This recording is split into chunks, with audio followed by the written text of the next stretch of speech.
Ottawa says its gun buyback program can make Canada safer. These are firearms designed for war. But when gun owners ends up being a pain in the butt for me and all the people who wanted to use these firearms. Police. It's not going to have an impact on public safety in the city. And many politicians don't want it. We're continuing to push forward to say that this shouldn't happen. How much good can the program actually do? After 2020's mass shooting in Nova Scotia, Ottawa banned 1,500 guns it deemed military-grade assault weapons. These weapons were designed for one purpose: to kill the largest number of people in the shortest amount of time. The list grew. Today, more than 2,500 firearms have been reclassified, including many that were popular with hunters and sport shooters, meaning suddenly law-abiding Canadians owned illegal guns. As an incentive to turn them in, the federal government started its buyback program in January, the assault-style firearms compensation program. Canadians have until March 31st to declare banned firearms. The guns will be destroyed or deactivated, and the owners get cash. The lead-up wasn't smooth. Canada's public safety minister was caught on tape expressing doubts in the program, but suggesting it could gain Liberal votes in Quebec. This is something that very much a big deal for many of the Quebec electorate that voted for us. Still, Ottawa went ahead with it. Quebec was immediately on board. Everyone else, not so much. If we're looking at taking away weapons from criminals, from people who are causing violence in our streets, I'm all for that. But this program doesn't look like it's going to achieve that. For Newfoundland and Labrador, hunting is part of our life. That's why we're continuing to push forward to say that this shouldn't happen. Almost every regional government has spoken out against the buyback program. In most areas, local police decide if they'll participate and collect the guns. Many won't, including Toronto Police, the city with Canada's highest rates of gun violence.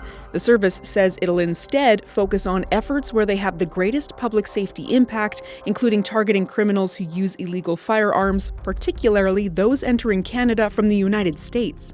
Well, about 90% of the firearms we seized last year came from the U.S. Toronto Police Association President Clayton Campbell has other ideas to address gun violence. And more investments at the border. I think ongoing enforcement and money for gang and gun investigations, they're very complex and they're very expensive. In places without local police support, the RCMP will collect these guns. Everywhere except Alberta and Saskatchewan. Both provinces changed laws to block the program, so Ottawa says it won't run there, which means gun owners in those regions who sign up might not get paid. Still, people across the country have so far declared 52,000 firearms. This is a GSG 16. That doesn't include Edmontonian Adriel Michaud. He'll deactivate his banned guns, but wants nothing to do with the buyback program. I would rather show my objection by not declaring. Hi folks, it's Adriel, the hunting gear guy. The online creator also instructs federal courses required to get a gun license. He argues the program only takes property away from law-abiding citizens.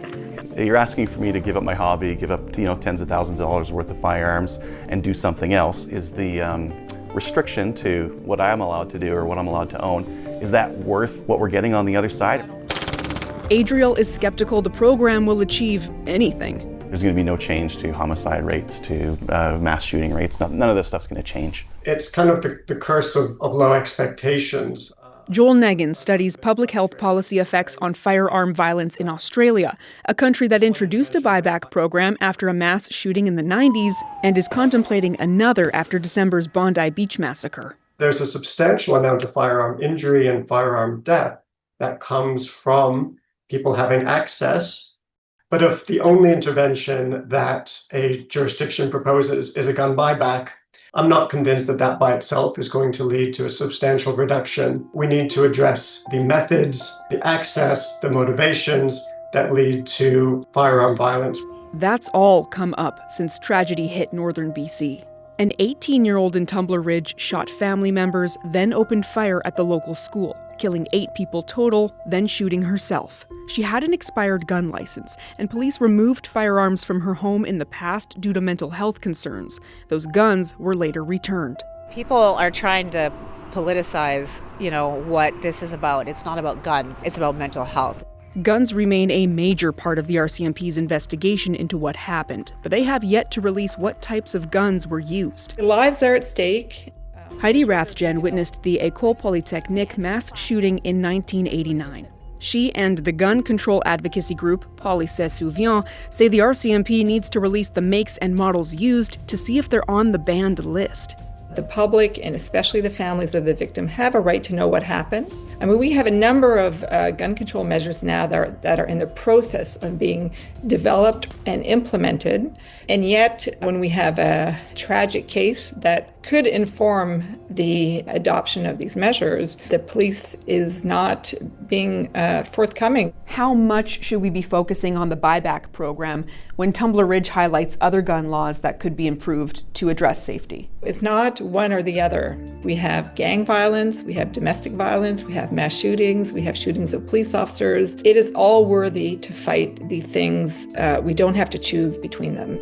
The grace period for those banned guns ends this fall. So even if gun owners don't want to get rid of them through the buyback program, they can't keep them. Otherwise, they risk charges for owning illegal guns.